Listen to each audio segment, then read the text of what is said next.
అందరికీ నమస్కారం. పవన్ కళ్యాణ్ గారిని ప్రత్యేకించి ఎవరు క్రిటిసైజ్ చేయవసరం లేదు, ఎందుకంటే ఆయనే క్రిటిసైజ్ చేసుకుంటాడు. ఈరోజు మాట్లాడిన మాటకి రేపు ఆయనే అంటే అంత ఆ రకమైనటువంటి ఒక తెలంగాణలో ఒక సామెత ఉంటుంది కదా, తుపాకి రాముడు లేకపోతే పిట్టల దొర అని. ఆయనే అన్నీ మనం ప్రత్యేకించి ఆయనకి పెద్ద ఎక్కువ ఇవ్వాల్సినటువంటి అవసరం లేదు. కానీ ఆయన ఒక పక్క రాష్ట్రానికి ముఖ్యమంత్రి, ఉప ముఖ్యమంత్రి. ఆయనకు ఒక్క విషయం మాత్రం చెప్పాలి. తెలంగాణ ఉద్యమం జరిగినప్పుడు ఇదే ప్రెస్ క్లబ్లో ఆంధ్ర తెలంగాణ ప్రజల మధ్య ఒక డైలాగ్ని నేను ప్రిసైడ్ చేసినటువంటి ఈ ప్రెస్ క్లబ్లో జరిగింది. పొత్తూరి వెంకటేశ్వరరావు గారు వచ్చారు, ఇంజనీర్ హనుమంతరావు గారు వచ్చారు. అంటే ఎంతోమంది విజ్ఞులైనటువంటి వాళ్ళు వచ్చారు, ప్రజలు వచ్చారు, అటు ప్రజలు వచ్చారు, ఇటు ప్రజలు వచ్చారు, మాట్లాడారు. ఒక డైలాగ్ నడిచింది. ఇది తెలంగాణ ఉద్యమం జరుగుతున్నప్పుడు. 12 ఏళ్ళు అయిన తర్వాత ఈరోజు ఈ రకమైనటువంటి ఒక దూకుడుతనంతో, అది దూకుడనాలా లేకపోతే ఎచ్చిడితనం అనాలా మనమే వదిలేద్దాం. కానీ రావడం వెనకాల జరుగుతున్నటువంటి పరిణామాలేంటి, ఏ విషయాన్ని కప్పిపెట్టడానికి ఇలాంటి శక్తులు వస్తున్నాయి. పైగా ఒక మామూలు రాజకీయ నాయకుడు వస్తే మనం పెద్ద పట్టించుకోవాల్సిన అవసరం లేదు. కానీ అధికారంలో ఉన్నటువంటి ఒక ఉప ముఖ్యమంత్రి స్థానంలో ఉన్న వ్యక్తి వస్తే గనక ఖచ్చితంగా అది సీరియస్నెస్ ఉంటుంది. ఆయనకు ఒక విషయం చెప్పాలి. ఏంటంటే, మొట్టమొదట మీరు రాజకీయాలు, రాజ్యాంగం దీని గురించి తెలుసుకోండి. రాజకీయాలంటే వ్యతిరేకమైనటువంటి అర్థం కాదు. రాజకీయ వ్యవస్థ లేకపోతేనే మనం ఎవరం లేం. రాజకీయ వ్యవస్థ మనకు ఉండాలి. రాజకీయ పార్టీలు వేరు, రాజకీయ వ్యవస్థ వేరు, రాజకీయ ప్రశ్నలు వేరు. ఈ రాజకీయ వ్యవస్థ గురించి పవన్ కళ్యాణ్ గారు నేర్చుకోవాలి. మీరు 1,00,000 పుస్తకాలు చదివారా? నాకు తెలియదు. 1,00,000 పుస్తకాలు చదవగలిగిన వ్యక్తి ఎవరు ఉండరు. కానీ మీరేం చదివారు, మీరేం నేర్చుకున్నారు అనేటటువంటిది ఊరికినే 4 పదాలు చెప్తే కుదరదు. ఆయన తర్వాత ఒక రాజకీయ పార్టీని ఎట్లా నడపాలి, ఒక సినిమా యాక్టర్గా ఉన్నటువంటి వ్యక్తి, నీకు ఒక ఇన్ఫ్లుయెన్స్ ఉంది, నిన్ను ఆదరించారు, ఫైన్. నీ సినిమాలు మాకు నచ్చాయా లేదా వేరే విషయం. కానీ నువ్వు సినిమాల్లో ఒక నాయకుడిగా వచ్చావు, నీకంటూ ఒక పేరు తెచ్చుకున్నావు, ఫైన్. ఎవ్వరం కూడా దాన్ని మనం కాదనాల్సిన అవసరం లేదు. కానీ నువ్వు ఒక సినిమా యాక్టర్ నుంచి నువ్వు ఒక రాజకీయ నాయకుడిగా అంటే ఒక పుష్కర కాలం పాటు నువ్వు రాజకీయాల్లోకి వచ్చి నువ్వు నేర్చుకున్నటువంటి విషయం ఏంటి? నువ్వు అన్నందుకు మళ్ళీ ఆయన ఫీల్ అవుతారేమో. మీరు నేర్చుకున్నటువంటి విషయం ఏంటి? పవన్ కళ్యాణ్ గారు, మీరు నేర్చుకున్నటువంటి రాజకీయం ఏంటి? రాజకీయం అంటే అటు ఇటు తంపులు పెట్టడం కాదు. మీరు ఏం నేర్చుకున్నారు అసలు? ఒక రాజకీయ విలువని ఏం నేర్చుకున్నారు ఒక్కటి చెప్పండి. రాజకీయ విలువలో మనకు కనిపించేదే రాజకీయం కాదు. డిప్లొమాటిక్ రిలేషన్షిప్స్ అని అంటారు. అంటే పక్క రాజ్యానికి, ఇంకొక రాష్ట్రానికి, లేకపోతే ఇంకో దేశానికి మధ్య ఉండేటటువంటి డిప్లొమాటిక్ రిలేషన్షిప్స్ అంటారు. అంటే ఆ సంబంధ బాంధవ్యాలని గౌరవప్రదంగా చూడడం అనేటటువంటిది. మీకు తెలుసో తెలియదో, మీ పక్కింట్లో గనక ఎవరన్నా చనిపోతే, నేను ఆంధ్రాలోనే పుట్టానండి. నేను చిన్నప్పటి నుంచి చూసినటువంటి ఆంధ్ర రిప్రజెంటేషన్ పవన్ కళ్యాణ్ కాదు. ఆంధ్ర రిప్రజెంటేషన్ వేరే ఉంది. ఆంధ్ర రాజకీయాల నుంచి నేర్చుకోవాల్సినటువంటి ఎంతోమంది వ్యక్తులు ఉన్నారు మనకి. పక్కింట్లో ఏ కులములో ఉన్న వాళ్ళైనా చనిపోతే, లేకపోతే వాళ్ళకు సంబంధించినటువంటి ఏదన్నా ఫంక్షన్ జరిగితే, చనిపోయినప్పుడు పక్కింట్లో కూడా అన్నం వండుకోరు. ఎందుకు?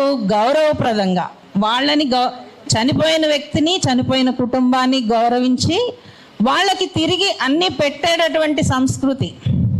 అట్లానే ఊరిలో ఎవరికన్నా పెళ్ళి అయితే కొద్దో గొప్ప సహాయం చేసేటటువంటి సంస్కృతి ఉంటుంది. లేకపోతే ఫలానా వాళ్ళ ఇంట్లో పెళ్ళి ఉంది, ఫలానా వాళ్ళ ఇంట్లో ఒక పుట్టినరోజు ఉంది, ఒక ఫంక్షన్ ఉంది కాబట్టి మనకు సంబంధించినటువంటి దాన్ని మనం కొంచెము ఆపుకుందాము, మనది అంత అర్జెంట్ కాదు అనుకునేటటువంటి ఒక డిప్లొమాటిక్ వ్యవహారం అనేటటువంటిది కుటుంబాల మధ్య ఉంటుంది, ఊర్ల మధ్యలో ఉంటుంది, రాజ్యాల మధ్యలో ఉంటుంది, దేశాల మధ్యలో ఉంటుంది. ఈ ఇంగితం కనీసం లేదా అండి మీకు? మీరు తెలంగాణలో పెట్టొచ్చు, మీటింగ్ పెట్టొచ్చు, రాజ్యాంగం ప్రకారం మీరు రావచ్చు పోవచ్చు, అది ఎవరికి కాదనరు. కానీ ఏ రోజు పెట్టాలనుకుంటున్నారు? కొంచెమన్నా ఇంగితం ఉండాలి కదండి. ఇంగితం అనేటటువంటిది ఆంధ్రాలో మాట్లాడతారు, అంటే ఆలోచన. ఇంగితం ఉండాలి కదండి. ఇంగితం లేకపోతే ఎట్లా? మీరు వచ్చి ఏం మాట్లాడాలనుకుంటున్నారు? మీరేం మాట్లాడాలనుకుంటున్నారో మాట్లాడారు కదా, కానీ మీరేం పెట్టాలనుకుంటున్నారు? తెలంగాణ ఆవిర్భావ దినోత్సవం రోజున మీరు వచ్చి వెలగబెట్టేటటువంటి రాజకీయం ఏమున్నది ఇక్కడ? మీరు ఇంకొక నెల రోజులు ఆగితే మీరు చెప్పాలనుకుంటున్న విషయాలకు ఏమన్నా రాజకీయ శక్తి తగ్గిపోతుందా, లేకపోతే ప్రాముఖ్యత తగ్గిపోతుందా? ఆలోచించాలి కదా. మీరు ఒక రాజకీయ పార్టీ నాయకుడు అండి, మీరు సినిమా యాక్టర్ కాదు. మీరు ఇంకా సినిమా యాక్టర్ అనుకోకండి, మీరు రాజకీయ పార్టీ నాయకుడే. మిమ్మల్ని రాజకీయ పార్టీ నాయకుడిగా మేము గౌరవిస్తాం, ఖచ్చితంగా గౌరవిస్తాం. కానీ మీరు మాట్లాడే ప్రతి ఒక్క మాటని కూడా చీల్చి చెండాడేటటువంటి హక్కు ప్రతి ఒక్కళ్ళకి ఉంటుంది. రాజకీయాల్లోకి వచ్చిన తర్వాత ప్రతి ఒక్క విషయాన్ని కూడా మాట్లాడి విమర్శించేటటువంటి హక్కు ప్రజలందరికీ ఉంటుంది. మీరు మాట్లాడే ప్రతి ఒక్క మాటకి కూడా విలువ ఉంటుందని గుర్తుపెట్టుకోండి. ఆ విలువ మీకు నచ్చితే కుదరదు, ఎదుటి వాళ్ళకి కూడా అది అంగీకారం అయితే అంగీకారం అని చెప్తారు, లేకపోతే విమర్శిస్తారు. విమర్శించడం అనేదే ప్రజాస్వామ్యంలో ముఖ్యం. ఇంత చిన్న లాజిక్ ఎట్లా మర్చిపోయారు మీరు? ఇది మీ సినిమా డైలాగ్ కదా, ఇట్లాంటివన్నీ సినిమాల్లోనే ఉంటాయి. ఇంత చిన్న లాజిక్ ఎట్లా మర్చిపోయారు? పక్క రాష్ట్రము ఆవిర్భావ దినోత్సవం రోజు మీరు ఇక్కడికి వచ్చి చేయాలనుకుంటున్నటువంటి విద్వేషం ఏంటి అనేది అందరికి అర్థమైంది కదా. పరువు తీసేశారు కదండి, ఆంధ్ర ప్రాంత ప్రజల పరువు తీసేశారు కదా. ఒక ఉప ముఖ్యమంత్రి స్థాయిలో ఉండి ప్రజలని తక్కువ చేయడం ఏంటండి? తెలంగాణ ప్రజలైనా ఆంధ్ర ప్రజలైనా కావడి కుండలు అని చెప్పి ప్రకటించినటువంటి నేల ఇది. ఆంధ్ర రచయితలు తెలంగాణ రచయితలు కలిపి రాసినటువంటి నేల. మేము కావడి కుండలుగా ఉంటాము, ప్రాంతాలుగా విడిపోయినా కానీ ప్రజలుగా కలిసి ఉంటామన్నటువంటి నినాదం వచ్చినటువంటి ఉద్యమం అండి తెలంగాణ ఉద్యమము. గౌరవించాలి కదా. ఎందుకు గౌరవించరు? మీకు ఆ మాత్రం తెలీదా? ఒక రాజకీయ నాయకుడిగా పక్క రాష్ట్రాన్ని గౌరవించాలనేటటువంటిది లేదా? నిజానికి మీరు చేయవలసిందేంటి? తెలంగాణ రాష్ట్ర ఆవిర్భావ శుభాకాంక్షలు చెప్పాలి. మీకు ఎన్ని విమర్శలైనా ఉండనివ్వండి, తెలంగాణ మీద ఎన్ని రకాలైన విమర్శలైనా ఉండనివ్వండి, కానీ ఒక రాష్ట్రానికి ఉప ముఖ్యమంత్రిగా మీరు చేయవలసినటువంటి పని, నిజానికి మీరు ఆవిర్భావ శుభాకాంక్షలు చెప్పుంటే గనక మీ పార్టీకి ఇక్కడ వెల్కమ్ చెప్పుండేవాళ్ళు. అది వాళ్ళు ఇక్కడ ఉండేటటువంటి వాళ్ళ ఇష్టము. కానీ మీరేం చేశారు? శుభాకాంక్షలు చెప్పలేదు, మీరు అశుభం పలికారు. మీరు ఇక్కడ వాళ్ళకి దేశభక్తి లేదన్నారు, జనగణమన పాడరన్నారు, వందే మాతరం ఇవన్నీ కూడా 40-50 ఏళ్ల నుంచి వింటున్నామండి. గోడల మీద రాస్తూనే ఉన్నారు ఏబీవీపీ వాళ్ళు, బీజేపీ వాళ్ళు అందరూ కూడా. ఈ దేశంలో వందే మాతరం పాడితేనే ఉండాలి. ఇవన్నీ అరిగిపోయిన రికార్డ్స్ అండి. మీరెందుకు ఎత్తుకున్నారు? అంటే మీరు ఎప్పటి నుంచో ఎత్తుకుంటూ ఉన్నారు. నేను మళ్ళీ అడుగుతున్నాను అమాయకంగా, మీకు ఏం అవసరం? ఆంధ్ర ప్రాంతంలో సమస్యలు లేవా? అసలు ఒక పరిపాలకులుగా చేయాల్సినటువంటి పని చాలా ఉంటుంది. అక్కడ చెయ్యండి, ఇక్కడ కూడా చేయండి వచ్చి. కానీ ఏం చేయాలి? అసలు మీ కార్యాచరణ ఏంటి? ఆంధ్రప్రదేశ్లో మీ కార్యాచరణ ఏంటి? ఆంధ్రప్రదేశ్లో సమస్యల మీద మీ కార్యాచరణ ఏంటి? మీ విషయాల మీద, వైద్యం మీద మీ కార్యాచరణ ఏంటి? విద్య మీద మీ కార్యాచరణ ఏంటి? అక్కడ ఉన్నటువంటి వ్యవసాయ విధానం మీద మీ కార్యాచరణ ఏంటి? అక్కడ స్త్రీల మీద అత్యాచారాలు జరుగుతున్నాయి, మీ కార్యాచరణ ఏంటి? ఎలా తగ్గిస్తారు? ఏం చేస్తే తగ్గుతుంది? అక్కడ ఉండేటటువంటి ఎస్సీ, బీసీ, మైనారిటీ వర్గాలకి మీరు ఇచ్చేటటువంటి భరోసా ఏంటి? ఏమీ లేదు. ఏమిస్తున్నారు మీరు? భరోసా ఇవ్వాలి కదా. మీరు భరోసా ఇచ్చుంటే ఇక్కడికి ఒక ఇస్త్రీ పెట్టి తీసుకుని ఎందుకు వస్తారండి? లేకపోతే ఒక కూరగాయలు అమ్ముకోవడానికి ఎందుకు వస్తారు? మీరు ఇవ్వండి భరోసా. అక్కడ ఆ భరోసా ఇవ్వడం చేత కాలేదు. మీరు వచ్చి ఇక్కడ నవనిర్మాణం ఏం చేస్తారు? సరే, నవనిర్మాణం చేయడానికి మీకు హక్కు ఉంది అని అనుకున్నా, మీ నవనిర్మాణంలో ఎజెండా ఏంటి చెప్పండి. ఇప్పుడు తెలంగాణ ఇప్పుడు అయిపోయింది కదా, మీకు పర్మిషన్ ఇవ్వలేదు, చాలాసార్లు ఇవ్వలేదు. చాలాసార్లు చాలా మీటింగులకి రాజకీయ పార్టీలకి పర్మిషన్లు ఇవ్వరు. అది పాలకుల విధానం, దానికి మనం వ్యతిరేకిస్తాం. నెల రోజుల పాటు సంవత్సరం పాటు ధర్నా చౌక్ను మూయిస్తే, నెల రోజుల పాటు ఉద్యమం చేస్తే అది తీయించగలిగాం. ఈరోజు ధర్నా చౌక్లో వచ్చి మీటింగులు పెట్టుకుంటున్నారంటే ఊరికనే రాలేదు, అడ్డం పడ్డాం, ప్రాణాలకు తెగించి అడ్డం పడ్డాం అందరం కూడా. కానీ మీ కార్యాచరణ ఏంటి చెప్పండి? మీ నవనిర్మాణంలో ఈరోజు అడగవలసింది పృథ్వీ, మీ నవనిర్మాణంలో, నువ్వు చెప్తున్నటువంటి నవనిర్మాణంలో నీ కార్యాచరణ ఏంటి? అలా అనడం వలన జరిగే నష్టం వేరే ఉంటుంది లలిత. ఎందుకు అనంటే ఈ క్షణానికి మనకి ఆవేశం రావచ్చు, కానీ రాజకీయాన్ని రాజకీయంతోనే ఎదుర్కోవాలి. నీ రాజకీయ సైద్ధాంతికత ఏంటి, నీ డొల్లతనం ఏంటి అనేది నువ్వే బయట పెట్టుకోవాలి. అరే, నువ్వు తెలుగు సినిమా ఇండస్ట్రీలో ఆడపిల్లలు వచ్చి మా మీద ఇంత అన్యాయం జరుగుతోంది అని మాట్లాడుతూ ఉంటే, ఎవరో ఒక అమ్మాయి నిన్నేదో అన్నది అని చెప్పి ఎగేసుకుంటూ వెళ్ళిపోయి మొత్తము కార్లు వేసుకుని వెళ్ళిపోయి ఛాంబర్ని పగలగొట్టి ఏదేదో చేసావు కదా, ఒక అమ్మాయి అన్నది అని చెప్పి అంటారు. కానీ ఆ ఇండస్ట్రీలో జరిగినటువంటి వాటి మీద మీరు ఎందుకు బాధ్యత తీసుకోరు? జరగాల్సింది ఇట్లా జరగాలి, ఆడపిల్లల మీద అన్యాయం జరగకూడదు అని చెప్పి కదా మీరు చెప్పాల్సింది. మాట్లాడుతున్నటువంటి వాళ్ళ మీద మీ సైన్యం చేసినటువంటి ట్రోలింగ్ ఉన్నది చూసారా, వాళ్ళకి కనీసం ఒక మాట చెప్పలేకపోయారు మీరు. అరే, ఆడవాళ్ళని అనకండిరా, ఆడవాళ్ళని అనడం వలన అది అమర్యాద అవుతుంది, మన సంస్కృతి కాదది. ఆ స్త్రీలను గౌరవించాలి, లేకపోతే వాళ్ళని మాట్లాడనివ్వాలి అని చెప్పి అనలేకపోయారు కదా. వాళ్ళని అంత అసభ్యంగా తిట్టకండి అని చెప్పి మీ సైనికులకి చెప్పలేకపోయారు కదా. అదే ఇప్పటికీ కొనసాగుతోంది కదా. ఏమనుకుంటున్నారు మీరు? ఇంతకాలము అయిపోయారు మహిళా కార్యకర్తలు, సామాజిక కార్యకర్తలు. సజయ్ అయిపోయింది, సంధ్య అయిపోయింది, దేవి అయిపోయింది.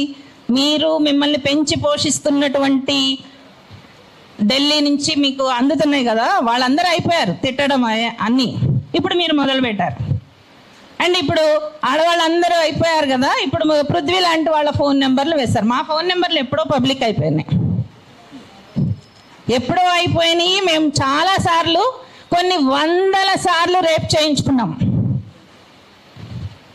గుర్తుపెట్టుకోండిరా, మీ తల్లికైనా మాకైనా ఉండేది ఒకటే రకమైనటువంటి అవయవం, దానికి తేడాలు ఏం లేవు.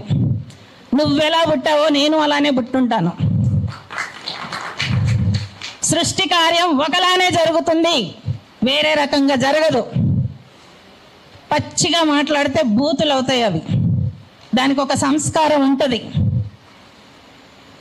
అంతేగాని మాటలు వచ్చు కదా అని చెప్పి ఇష్టం వచ్చినట్టు మాట్లాడితే ఏం నేర్పిస్తున్నావు నువ్వు? ఏం నేర్పిస్తున్నావు నీ సైన్యానికి, నీ ఫాలోవర్స్కి ఏం నేర్పిస్తున్నావు? నిన్నగాక మొన్న సీరియల్స్లో వేసుకునేటటువంటి వాళ్ళు కూడా వచ్చి మాట్లాడుతున్నారు కదా, ఏం నేర్పిస్తున్నావు ఒక్కొక్కళ్ళకి? ఇది కాదు అని చెప్పి ఎందుకు చెప్పలేకపోతున్నావు ఒక రాజకీయ నాయకుడిలాగా? నువ్వు ఇంకా సినిమా హీరోలాగానే ఉండి చేస్తానంటే కుదరదు. మారు. రాజకీయ నాయకుడిగా మారు, రాజకీయాన్ని కూడా నేర్చుకో, రాజకీయ అర్థాలను తెలుసుకో, డిక్షనరీలు వెతుకు, రాజకీయ విధానం అంటే ఏంటో తెలుసుకో, డిప్లొమాటిక్ రిలేషన్షిప్స్ అంటే ఏంటో నేర్చుకో. నువ్వెక్కడ ఏ రాష్ట్రంలోకైనా వెళ్ళి నీ పార్టీని ప్రచారం చేసుకో, కానీ అది గౌరవప్రదంగా చేసుకో. ఎవరు కాదనరు. కానీ ఈరోజు నీ సైన్యం, జన సైన్యం అని పేరు పెట్టుకున్నావు కదా, ఆ జన సైన్యం మాట్లాడుతున్నటువంటి మాటలు మీరెవర్రా అసలు? మా వెన్నెలను అనటానికి ఎవరు మీరు? మా గద్దరన్న బిడ్డను అనటానికి మీకు ఎంత ధైర్యం? అసలు DNA టెస్ట్ చేస్తానంటాడా ఒకడు వెన్నెలకి? ఏం మాట్లాడుతున్నావురా నువ్వు? నీకు అసలు తెలుసా అసలు ఏం మాట్లాడుతున్నావో? అట్లాంటి వాళ్ళకి జ్ఞానం ఇవ్వు, కొంచెం చెప్పు, బుద్ధి చెప్పు. అన్నలాగా చెప్తావో, తండ్రిలాగా చెప్తావో, లేకపోతే ఇంకే రకంగా చెప్పుకుంటావో, అలా మాట్లాడకూడదని చెప్పు. చెప్పలేకపోతే గనక అన్నీ కట్టబెట్టుకుని గోదావరిలో కలుపుకుంటావో ఏం చేస్తావో అది మీ ఇష్టం. కానీ ఇది కాదు. మన దేశానికి ఒక సంస్కృతి ఉంది, ఒక పోరాట సంస్కృతి ఉంది. అది భారత స్వతంత్ర పోరాటం కావచ్చు, లేకపోతే తెలంగాణ సాయుధ పోరాటం కావచ్చు, ఇంకా ఏదైనా కావచ్చు. పౌర హక్కుల సమాజం ఒకటి ఉంది, మానవ హక్కుల కోసం పనిచేస్తున్న సమాజం ఉన్నది, విలువల కోసం పనిచేస్తున్న సమాజం ఉన్నది. ఈరోజు దాదాపు 40 ఏళ్ల యాక్టివిజంతో మాలాంటి వాళ్ళందరం కలిసి కృషి చేసి తీసుకొచ్చినటువంటి చట్టాలు ఉన్నాయి. ఈరోజు నిర్భయ చట్టం కావచ్చు, దిశ చట్టం కావచ్చు, ఏవైనా కావచ్చు, మా రక్తం, మేం చేసినటువంటి కృషి అదంతా కూడా. దాన్నన్నిటినీ నువ్వు ఇష్టం వచ్చినట్టు తుంగలోకి తొక్కి నువ్వు నేర్పిస్తున్నది ఏంటి? నీ పిల్ల సైన్యానికి బూతులు నేర్పిస్తున్నావు. జాలేస్తుంది. అంటే వెనకాల వెళుతున్నటువంటి వాళ్ళకి ఈ భవిష్యత్తు ఏమవుతుంది? వీళ్ళందరికీ కూడా అసలు భవిష్యత్తు అనేది ఉన్నదా? బూతులు మాట్లాడితే ఉద్యోగాలు ఇచ్చేటటువంటి ఎక్కడన్నా ఉన్నదా? చదువుకోవాలి. నువ్వు చదువుకుంటేనే నీకు వస్తుంది, నీ భవిష్యత్తు ఉంటుంది అనేటటువంటిది చెప్పాల్సింది పోయి బూతులు మాట్లాడండి, ట్రోల్ చేయండి, మాట్లాడిన వాళ్ళందరినీ ట్రోల్ చేయండి, గద్దరన్న బిడ్డను చేయండి. ఇంకేంటి? గద్దరన్నకి నీ మీద అంత నమ్మకం ఉండి నీ దగ్గరకు వచ్చి తమ్ముడు నాకు ఇవ్వు అని అడిగితే గనక నువ్వు జీవితాంతం కూడా దాన్ని భరించాలి. గద్దరన్న చేసినటువంటి త్యాగానికి నీ బోడి కారు ఒక లెక్క. ఆ మాత్రం కారు ఇస్తే నువ్వు ఈ 12 ఏళ్ల తర్వాత నువ్వు చెప్పుకోవాలా? ఏం చెప్పుకోకపోతే నీ పరువు ఏమన్నా తగ్గుతుందా? అంటే ఎంత డొల్లతనం! జాలేస్తుంది పవన్ కళ్యాణ్ నిన్ను చూసి, జాలేస్తుంది. నిజానికి పవన్ కళ్యాణ్ లాంటి వ్యక్తి రాజకీయాల్లోకి వస్తున్నాడు అంటే మా మిత్రులు కొంతమంది ఏం చెప్పారు అనంటే, పర్లేదు అతనికి ఆలోచించేటటువంటి తత్వం ఉంది, నేర్చుకుంటాడు అని చెప్పారు. నిజమే అనుకున్నాం. ఎందుకంటే అది చెప్పినటువంటి వాళ్ళు తక్కువ వాళ్ళు కాదు, చాలా మేధావులే, పర్సనల్గా మాట్లాడి చెప్పిన వాళ్ళు ఉన్నారు. నిజంగానే అంటే నేర్చుకుంటారు, ఎవరైనా నేర్చుకుంటారు. కానీ మీరు నేర్చుకోలేదు. మీరు యురేనియం పోరాటంలో వచ్చారు, ఒక అఖిలపక్షం కూడా పెట్టారు. అంటే ఒక పర్యావరణం మీద సీరియస్గా ఉన్నారు అని అనుకున్నాం. ఏముంది? మొత్తం పర్యావరణం అంతా కూడా సర్వనాశనం అయిపోతూ ఉంటే మీరు ఏ రోజు మాట్లాడలేదు. ఫ్యాక్టరీలు తగలబడిపోతూ ఉంటే మాట్లాడలేదు. పంట భూములు నాశనం అవుతుంటే మాట్లాడలేదు. అసలు ఒక విధానం లేదు ఆంధ్రప్రదేశ్లో పర్యావరణం మీద. ఇంకా తెలంగాణ నవనిర్మాణంలో మీరేం మాట్లాడగలుగుతారు? మీకేం తెలుసు అని చెప్పి మాట్లాడతారు. చెప్పండి, మీకేం తెలుసు ఏంటిని? మీ నవనిర్మాణం ఎజెండా పెట్టండి. మీ ఎజెండా నచ్చితే ఎవరైనా ఆహ్వానిస్తారు. మీ ఎజెండా ప్రజల ముందు పెట్టండి. ఎవరు అంటలేదు, మీరు అసలు రావాల్సిన అవసరం లేదని అంటలే. ఎజెండా పెట్టండి. రాజకీయ ఎజెండా గనక మీరు పెట్టగలిగితే గనక అంతే స్థాయిలో అందరూ సమాధానం ఇస్తారు, విమర్శిస్తారు, అవసరమైతే తన్ని తగలేస్తారు, అది వేరే విషయం. కానీ మీరు ఎత్తుకోవడమే ఒక విద్వేషాన్ని, ఒక అసహ్యాన్ని మోసుకుంటూ వచ్చారు కాబట్టే తెలంగాణ మిమ్మల్ని క్షమించదు. మీకు ఇల్లు వాకిలి ఉండొచ్చు, అది వేరే విషయం, ఎవరికైనా ఉండొచ్చు. కానీ తెలంగాణ మాత్రం ఎప్పటికీ మిమ్మల్ని మాత్రం క్షమించదు. పవన్ కళ్యాణ్, జాలిపడండి మిమ్మల్ని మీరు చూసి.